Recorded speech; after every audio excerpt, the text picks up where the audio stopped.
the weakness of the other side, all they can put out is brush fires.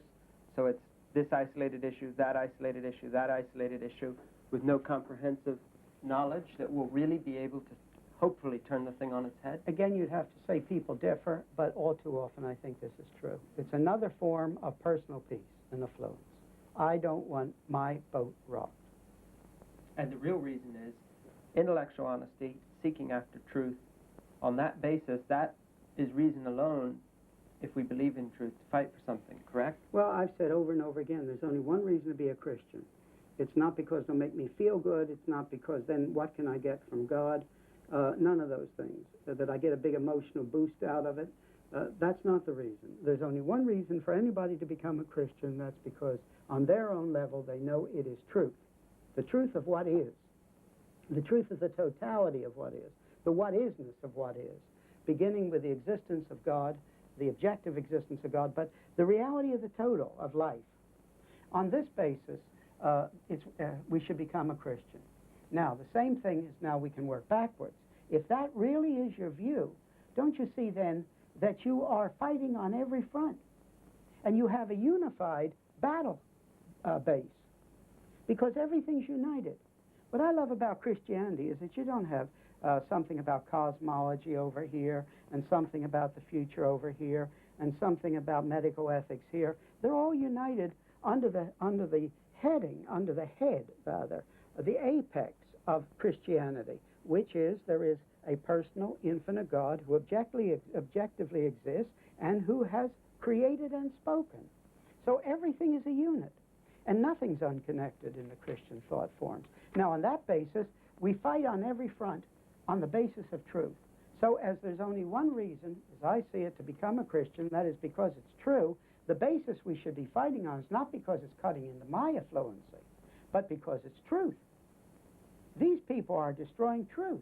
Not just the truth that God is there, but the truth of everything. The liberal humanist has pushed for liberation from Christian absolutes in many areas of life. What has this done to individuals? When you talk about liberation, it isn't liberation, it's slavery. It's turning into people as less than human. And at first it may seem to be liberated against social customs or something. But when you get done, once you're liberated from being what you were made to be, you aren't liberated at all, you're a slave. And I just say this isn't theoretical. All the people who come to La Brie who have gone through this stage, are they happy? Don't kid me. These people are destroyed. What do you say to the Christian who comes to you, as some have come to you, I know, and also to me, and says, let's not talk about these issues and all these divisive things and confronting the world. Let's just stick with the main points of the gospel and talking about Jesus. His theology needs improving. And without the thinking through the wholeness of the thing, you are really denying the Christ you say you have saved, because you're denying his lordship over the whole of life. Why is it that so much of the evangelical leadership, the evangelical establishment, the evangelical press, and so forth, seems so weak and ineffectual in confronting the issues of the day and also just confronting the non-Christian world in which we live? For some strange reason, well, and I think it's rooted back into what I speak about the Platonic element of somehow or other, a lot of Anglo-Saxon Christianity in other countries too, but thinking of Anglo-Saxon Christianity, dealing with the soul instead of the body. And when we forget the body, we forget the totality, because the body is that which is rooted down into our space-time continuum and the reality of life. The other can be thought of somehow up there somehow. That's what it's rooted in. But the real problem is that, and I find it very hard to put into words, but nevertheless it is the case that a lot of people who believe these things are true, yet do not see them as bearing on truth. I don't know if I ever can say it so it comes across, because it's a very narrow line. I'm not saying they don't believe it's true, and yet somehow it's not rooted in the truth of things being true in the totality of all there is. Once you do that, you naturally are out of contact with these other trends. They don't seem important. They don't seem important until you are threatened somehow. And another thing, often they're not because people think this way. The thought in these areas is considered unspiritual. It's actually unspiritual to be interested in the legal aspects of what has been produced by the Reformation versus what has been produced by humanism. So often, not only is it not understood and it's not emphasized, but it's actually looked down on. The other thing I think that we have to realize is that we live in an age where, in reality, we are in contrast, we are contrary to, we are the radicals from a total system, not just a partial system. It isn't just a few things where we differ. We differ on the whole. And it means that if you come through 3 or 4 generations of people who have been educated in universities, taught this kind of thing, bombarded by the medium and this kind of thing, that if you do this, suddenly you are apart from everybody else. And the thing is so huge that it's much easier just to gather in a little ghetto kind of a situation and be satisfied with ourselves and safe with ourselves. And you put these two things together, and I just don't think that our leadership and our people have been aware of what is happening. And often they just won't do the hard work in that kind of a system to really understand and then to meet the whole thing. And so what you find is a danger of not really beginning to shake yourself like Oliver tied down with small cords, as it were. You don't begin to shake yourself until it gets something that threatens you. So fortunately, we see a number of Christians now entering in, and more than perhaps they did 10 years ago, into the legal aspects of this, let us say. But we must say that very often it was because they were caught. Their boat was rocked, rather than seeing it where the battle ought to have always been, as truth. And in the area also of ideas and integrity. Absolutely. And it should have come many years ago when we had a much better chance to do something about it. Dr. Jackson, why is it that Christians, from your point of view, fail to speak out more often on the issues? Is it because they feel themselves to be in a minority? Now, in that situation, I think it's quite natural to expect Christians to be very timid about speaking into that world. It's as though they feel that that world of statement is not their world anymore. And so what they hear from the pulpit, they tend to confine to the spiritual life. They don't identify it with statements about education, law, the fall of society, the fall of politics, all that sort of thing. That sort of advanced thinking, and it's getting more and more advanced, regrettably, in a bad sense, that sort of advanced thinking comes from elsewhere.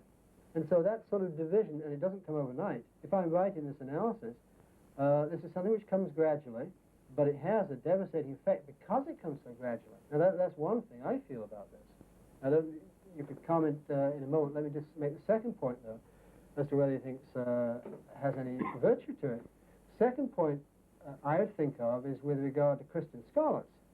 And that is, the Christian scholar tends to believe that scholarship, at least, is neutral, the actual method or idea of scholarship. I think that is one of the greatest of all mistakes.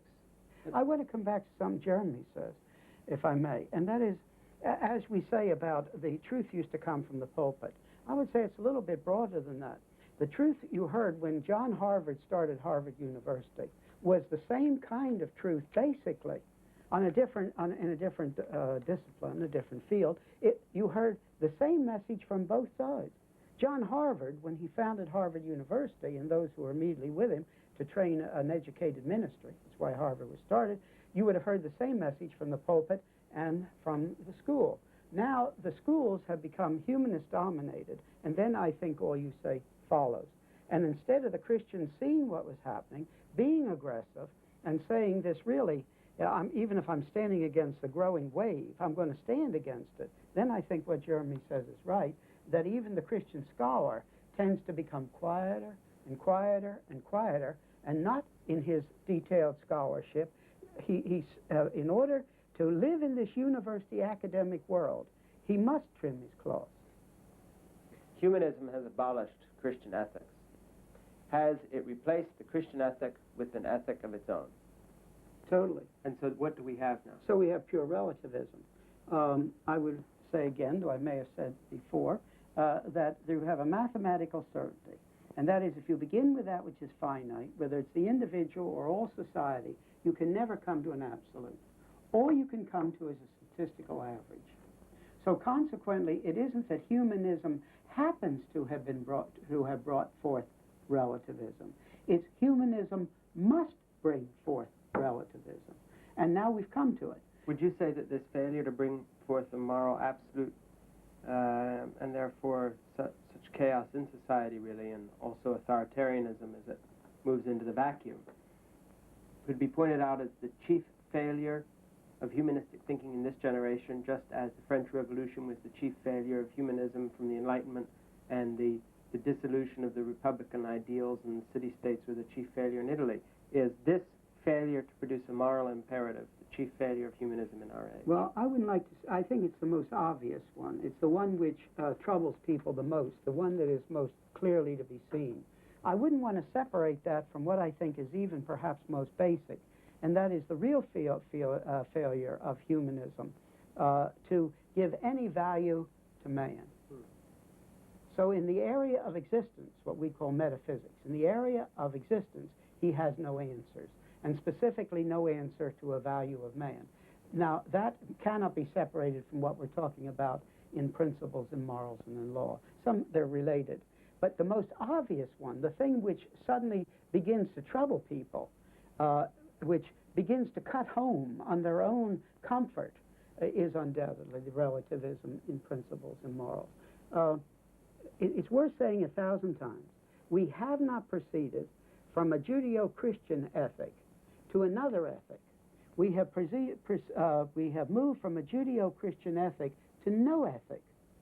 The essence of humanism in the area of morals, as opposed to existence, is there cannot be an ethic, because an ethic means that a certain thing is right and a certain thing is wrong. But it isn't only Fletcher that teaches a relativism, an ethic that merely is based upon what's happening at the moment. This is all of humanism's position. And if you stop to think about it, it's the law's position in the United States at the present time. The Supreme Court or the judicial system as a whole, or even much of Congress, they have no basis for what's absolutely right and absolutely wrong. What they would do is to decide what is good for society at the given moment. And a good emphasis is the good moment, because maybe down the road 10 years, the very opposite would be for the good of society. So then we were talking about rights earlier. Did the concept of rights then become the so-called good of society? Yeah, I think it's a rule that humanism is not interested in the individual, it's interested in the corporate group. And as a matter of fact, it is, again, might find exceptions, but in general can be accepted, that the outstanding humanists had no real interest in the individuals around them, in the way they treated the women, in the way they treated the people around them. They had no real interest in the individual. You can name all kinds of humanists that can be used as examples here.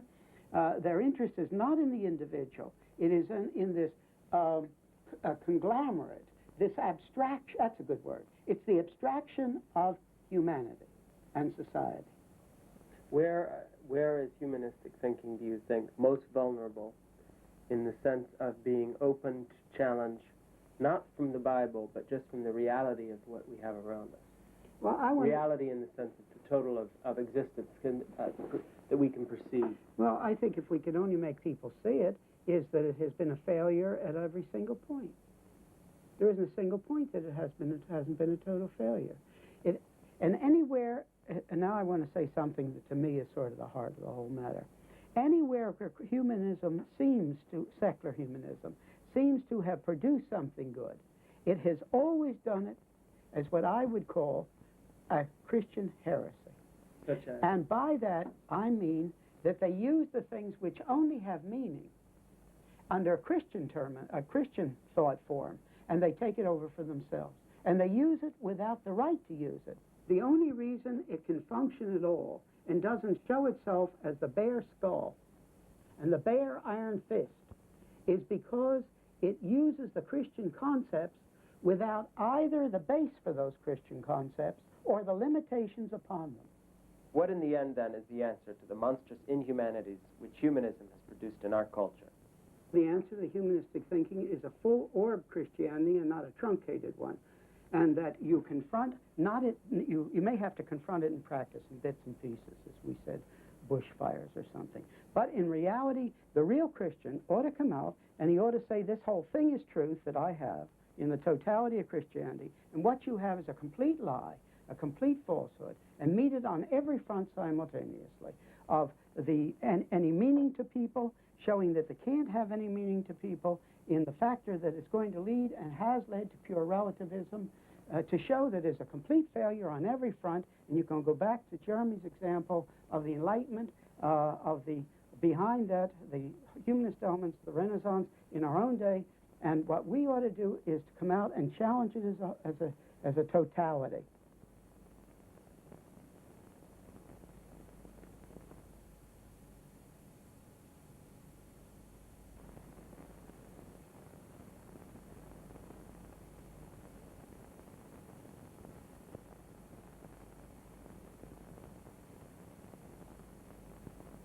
What do you think about the idea of the separation of church and state, as it's often used today, to stop Christians from involvement in politics, law, and other fields where they could be confronting the world in which they live?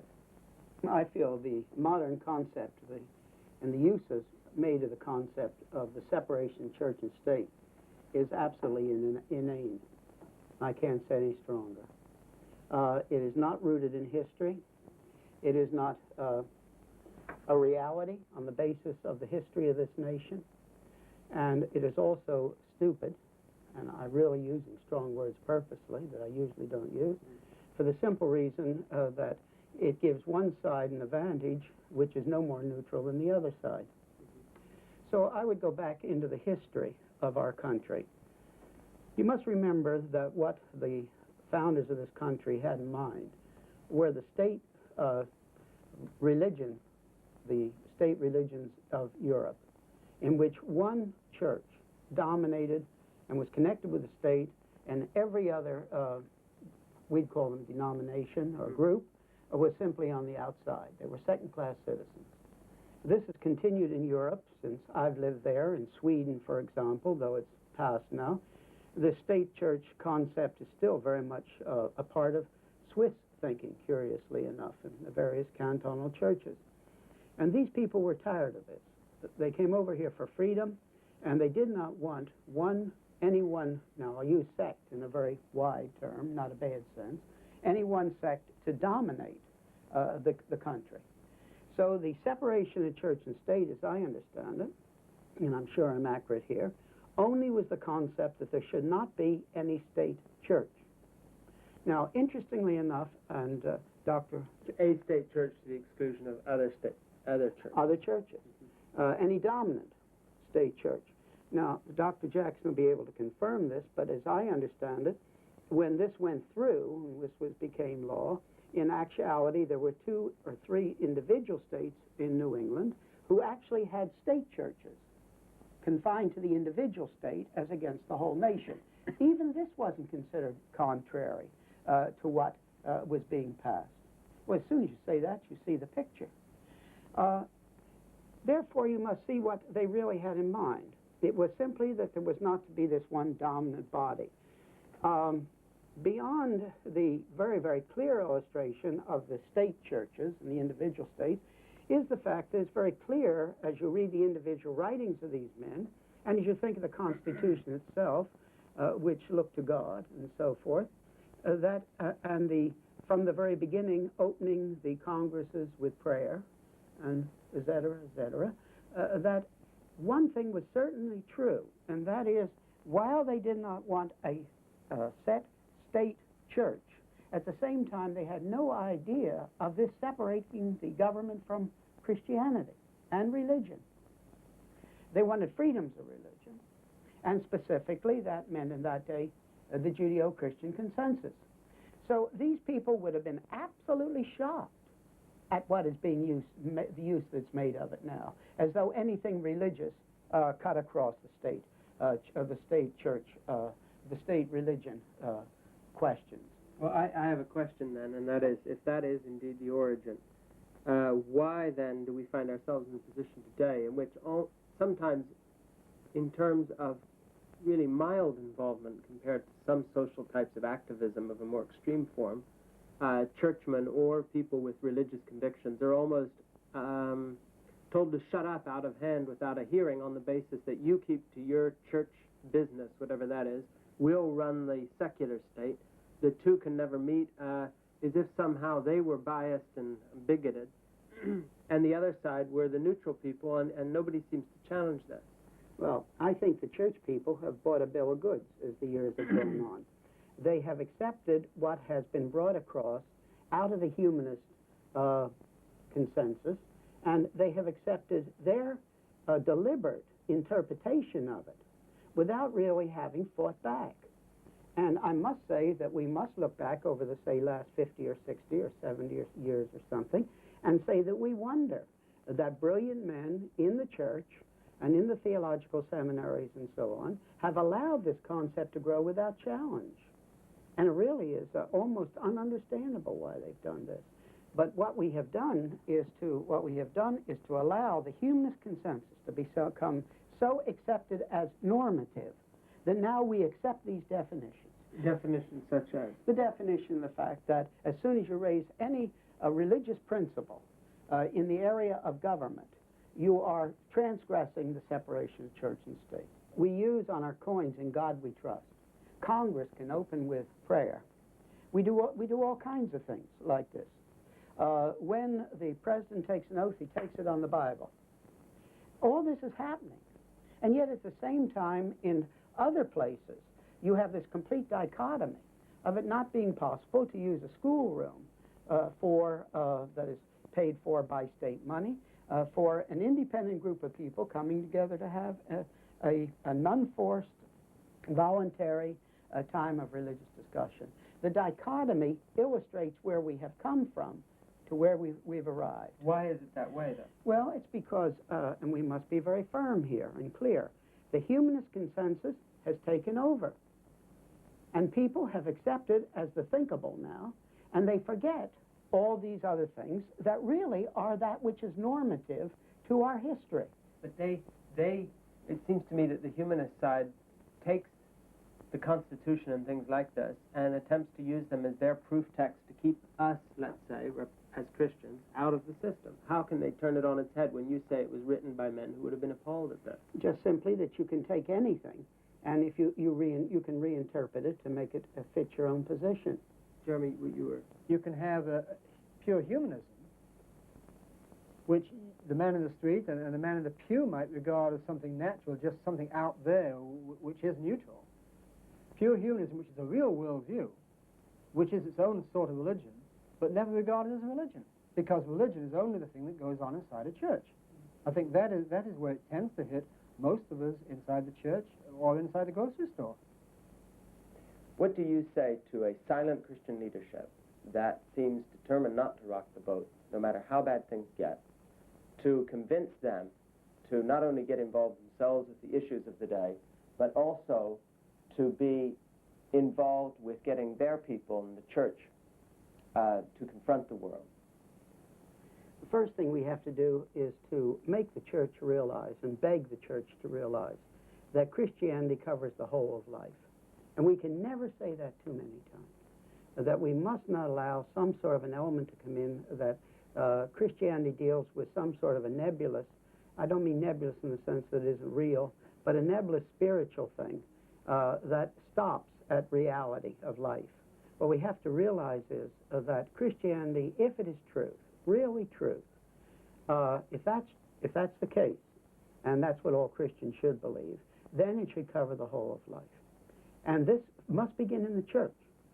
The church must stop retreating into this area that you've called revealed religion. But not because revealed religion doesn't touch the outside, but to make the church realize that revealed religion, in your terminology, touches the total of life, and not just what goes on in what is called spiritual in a narrow realm. What's the argument in terms of the secular world that doesn't care about the church, in the sense of them claiming shut up and go back from where you to wherever you came from. And what is our answer? Well, I don't understand why To it them, I don't. not the church. I know. I don't understand why somebody hasn't raised this to the skies, except through sort of a basic agreement, which may not be conscious, that the humanist thing just won't allow it. And that is the simple thing. Is what you ought to do is go back like I did at the beginning and show this simply is completely in contrast to what was meant. So these people reach back and they say, this is our world, this is our country, and this is the way it was. What we need to say is it is not the way it is. This is rather recent. The simple fact is that gradually through the years we have moved from the Judeo-Christian consensus to the humanist one, and the humanist one now dominates. Would you say it's fair to say that in terms of anybody who intends to really do something in terms of what we're discussing tonight, confronting the world in which we live, that one of the first lessons to be learned is the other side will play dirty. They are not fair. In other words, for all their claims of objectivity and so forth, they will not give you a fair shake. Do you think that's a legitimate observation? Absolutely, and sometimes I think it's planned, and sometimes it's just because now the humanist consensus has become so dominant that it's what I call the only thinkable. And so you don't know who's who. But undoubtedly there's some people who know what they're doing and determinedly give you a dirty shake. The word fundamentalist is a good illustration. As soon as you use the word fundamentalist, somehow or other you're pushed aside. The word fundamentalist is a very strange word. It was born, and this is important to the whole discussion, it was born in the 30s out of those great scholars, men like Dr. Machen, Robert Dick Wilson, men who were world-renowned in their scholarship, standing for what they called the fundamentals of the faith as against the liberal theological onslaught at that time. The liberals signed what they called the Auburn Affirmation, which really denied the very central things of Christianity. These men said we must respond, and so they weren't fundamentalists. They never would have used the word fundamentalist. They spoke of the fundamentals of the faith against the liberals. And you must remember the liberals in the churches have done a great deal to shaping the humanist consensus. Because liberal theology is only humanism using theological language rather than sociological languages or philosophic. They say exactly the same thing. They're rooted in the rationalism of the Enlightenment. There's not one single difference. Now, when these men stood up, they were scholars. I would want to insist. They were scholars. Robert Dick Wilson was known over the whole world as one of the great Semitic scholars. They were anything but what's now labeled in people's mind by in their thought as fundamentalists. They spoke up. Now, then, as they spoke up, Spoke up against what? spoke up against the liberal theology, which was taking over so many of the denominations, and which they saw quite properly was just rationalism in theological terms, and they spoke up against it. They weren't fundamentalists. They were speaking of the fundamentals. The word fundamentalist was gradually given to us by those who meant to cut us down. And they set us aside in this way. And it took on, and then unfortunately some of the people who followed along, and I have compassion for this, because the liberals took over the theological seminaries, the colleges, and so on. And so there was a tendency for the Bible-believing Christians to retreat and operate only in their smaller circles. And that connected with this Neoplatonism I keep talking about that has often existed, where the only important thing was the soul instead of the body and the wholeness of life. You put them together, and what do you got? So what you have is that these people retreated, and so their word fundamentalist did take on a connotation of narrow, unscholarly, and so on, partly maybe fairly, but partly very unfairly. And now it has been used, you watch, now we call the fundamentalist Islam, fundamentalist economics. It always means that people are those who stand upon principle as an absolute, in contrast to the present relativism, if you stop to think what it's talking about. Well, who are the liberals, and what role have they played in this development? The word liberal has been stolen. It's another word that's been stolen. Liberal in the English political, and you come from Britain, so you can follow this up. Liberal in the English political system meant the rights of the individual. freedom for the individual. Now, but that's a nice word, isn't it? So these people are marvelous at stealing words. They're terrific. They're better than any cat burglar. Then they come and they steal one more word, liberal, and they have turned it completely over. So in the political realm, liberal now means not the rights of the individual, but the rights of the state. That everything's given to the state is against the individual. And that's the whole essence of the weakness of humanism. But one of the essence. And that is, they talk about humanism, but it's always humanity as a lump and not the individual. So you come down now, here it comes again. The word liberal. They steal the word liberal that always had this a very honorable English political connotation, and they take it to themselves because it's a great flag, even though they're denying the very essence of what liberalism is, in line with what the weakness of humanism is. Now, the theologians have done the same thing. They came along and they said, we're the liberals. Why? Well, because we're broad. And you people down there who believe what the historic Christian faith has always believed, you hold to a narrower statement. That's true. We do. We hold to truth within a circle. Now then, but these people, truth was absolutely as broad as anything. So they took the word liberal, but it's a nice word. But again, it's a fact, because they're not liberal. They're only liberal in the sense of anything goes. Turning to the academic community, why is it that so few Christians seem to stand up for their principles there? When you're beaten by the media or beaten by the professors and called fundamentalist, your instinct, as you're pointing out, is to withdraw. Now, or at least to so color yourself like a chameleon that you strip away some things which are objectionable. Now, that's the opposite thing. You were talking about the other instinct, which is to sort of become embattled. But the other thing is that you cloak a few things so you are acceptable.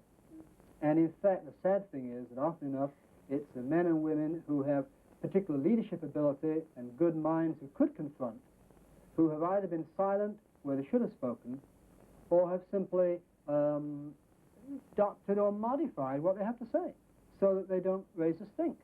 From the point of view of wanting to be accepted? Yes. How were the churches in this country taken over by liberal theology? And I want to keep saying, what we're dealing with is fundamental dishonesty. Sometime consciously, sometime unconsciously, but always dishonest.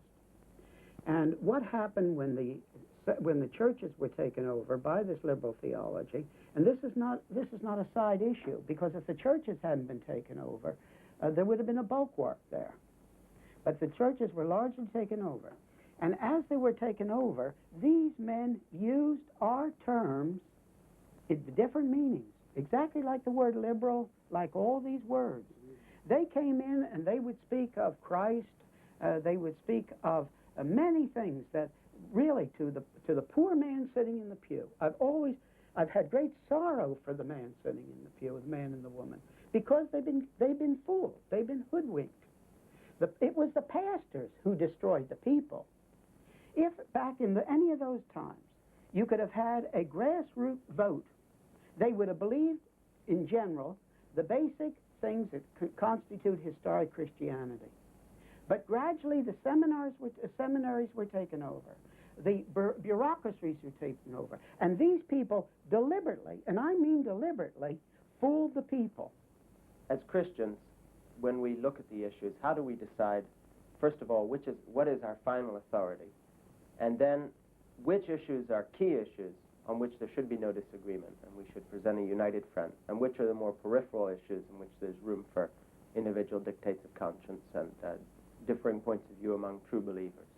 What I would say is that with Christian liberty, in the good sense of Christian liberty, one of the great emphasis of the Reformation was the priesthood of all believers with the individual standing under the Scripture, and that was the last authority. Now, this means that there will be a general, first of all, in religious things, because I think that's where we should start. There will be a central body of things that all Christians will agree on. So you can take this, you can take the Bible and hand it to the man in the middle of Africa, teach him to read, and he'll come up with the general central teachings of Scripture. But it is also obvious that in peripheral matters, there will be differences. And there are. Okay, so politically speaking, in our own age, in confronting the world in which we live, give me an example of two differences which are legitimate in two areas which, if not everybody agrees on them, they should.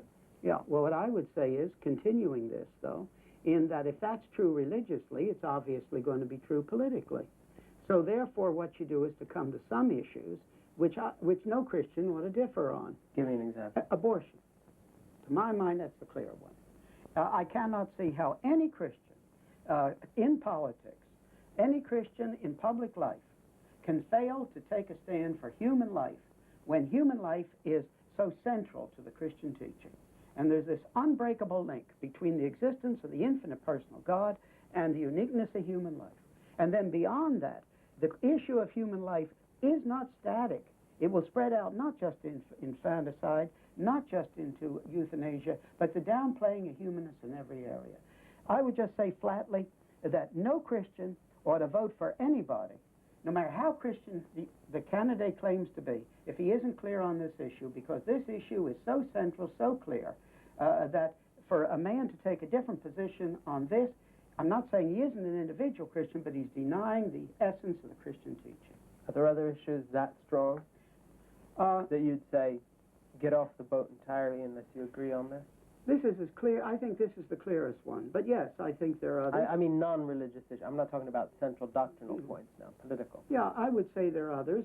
For example, the whole question of honesty. The Bible teaches us that we should be honest in everything of life, and this then cuts down very profoundly into legal actions and court decisions in regard to the fact that people ought to be honest. But then there are other issues where I can agree that Christians could differ, just as they can in minor doctrines. Such as, and don't choose the most minor issue. I would say a big minor issue. Yeah, I can. I'll choose a big one, a really big one, and that is some Christians are pacifists and some are not, and that's gone way back in history. And I'm not a pacifist, but I can understand why Christians have thought this way. They thought this way because they say you turn the other cheek.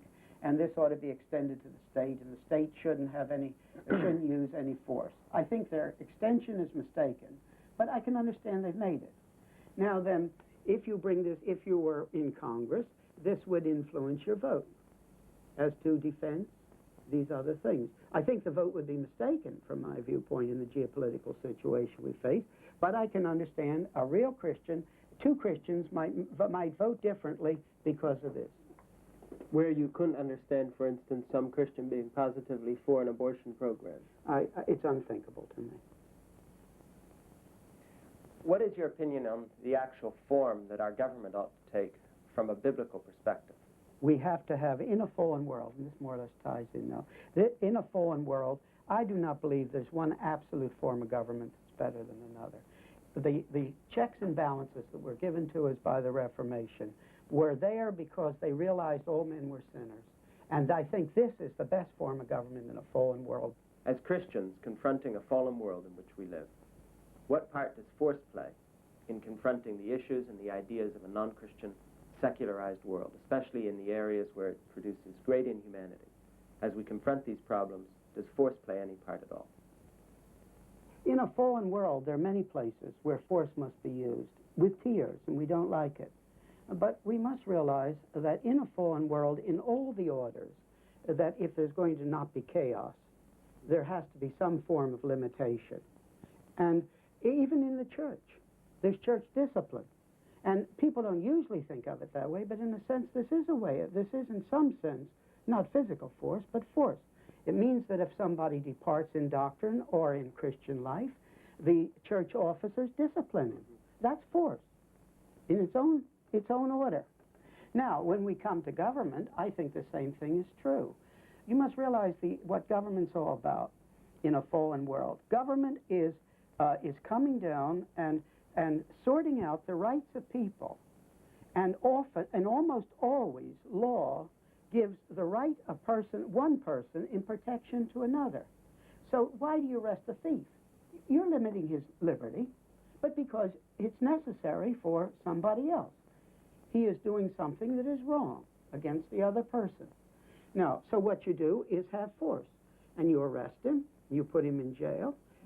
If he's a murderer, and the Bible says that if a murderer kills a man, way back to Genesis 9, that indeed he has taken the life of somebody who is in the image of God, and there must be a punishment.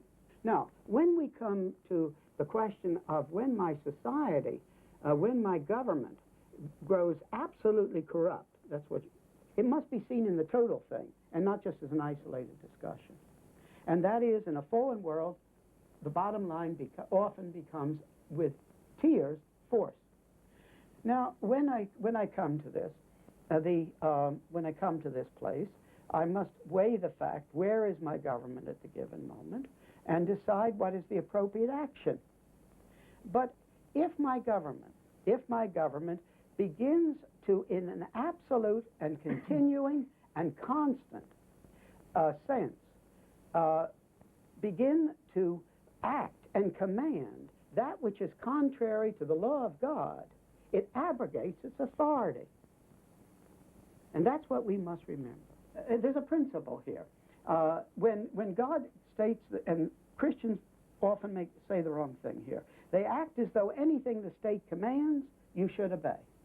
So there's three positions concerning the state. The first position would be that, and that's the modern one of modern people who have no principles and no absolutes. There's no real reason for obeying the state anyhow, except they have the guns. A lot of people think that today, or to join the establishment for something, for affluence. There's the opposite group, and these are the Christians sometimes, very often, unhappily, would say that you should obey everything the state commands because God has ordained the state. That's just as wrong as this. When God commands that there's Caesar and God, when he says this, it isn't that he makes up an autonomous authority outside of himself, which is very important to see. It is not Caesar and God, it is God and Caesar. And when Caesar commands that which is contrary to the law of God, it abrogates its authority. And somebody's going to say to me, give me proof. All right, I'll take the early church. And I think this is the clearest proof of all. Why were the Christians thrown to the lions? From the Christians' viewpoint, it was a religious issue. They were being commanded to worship Caesar, a false god. But from the state's viewpoint, the Roman Empire, that was no religious issue. It was a civil disobedience. Because the only thing, or what largely, which was binding the Roman Empire together by that time, was Caesar worship. You could have any other religion. The mystery religions, all kinds of religions. Nobody cared as long as you kept the civil obedience. So the Christians came along. They were civil. From the state's viewpoint, they carried on a civil disobedience, and they were thrown to the lions. These were the original rebels on the level of government. But they were thrown to the lions. They didn't pick up guns and shoot back. This is true. This is true. But then I would move along and say, I think there's a reason for that. I don't think they were in a position to do it at that particular time in the strength of the Roman Empire. And then I'd want to come to the next point. And this is something people often forget. And Jeremy will be able to tell me if I'm correct here. But I can't think of a single place where the Reformation took place and held where there wasn't some form of a military backing behind it. Gustavus Adolphus came into Germany, so on. Yeah, I can't think of one either. When you were talking about the Christians thrown to the lions, Frankie raised an issue which you were not at that point dealing with, but he said, with some justification, but why didn't the Christians attack or machine gun the emperor then? And I think in the Reformation, in the 16th century, and in fact it was among Catholics as well as Protestants, there's a great deal of thinking exactly about this issue. And the general conclusion they came to was that you had a right of revolution if the actual form of the state, the understood form of the state, was being subverted by the rulers of the state. And if you had those who had the appropriate authority granted to them within the form of that state to object, could do so, and that would include force of arms. You said often that the Supreme Court and the judiciary is subverting the form of government in the United States that's set up. This is true, but it would be, as back there, they took a long time to think this through. The best example I know is John Knox in Scotland, and he wrestled a long time and with real agony as to whether to use military force in order to maintain Scotland as a Protestant country as opposed to the Roman Catholic force that was coming from Spain and other places. And it was a long struggle in him, and finally he decided it was right to use it. And he used military force, and Scotland was saved for the Reformation. Now, I think this gives us not only sort of a principle, as looking back as to what they thought, but also sort of a program, if I could say it that way. Obviously, you could jump into these things much too quickly. You would always have to say,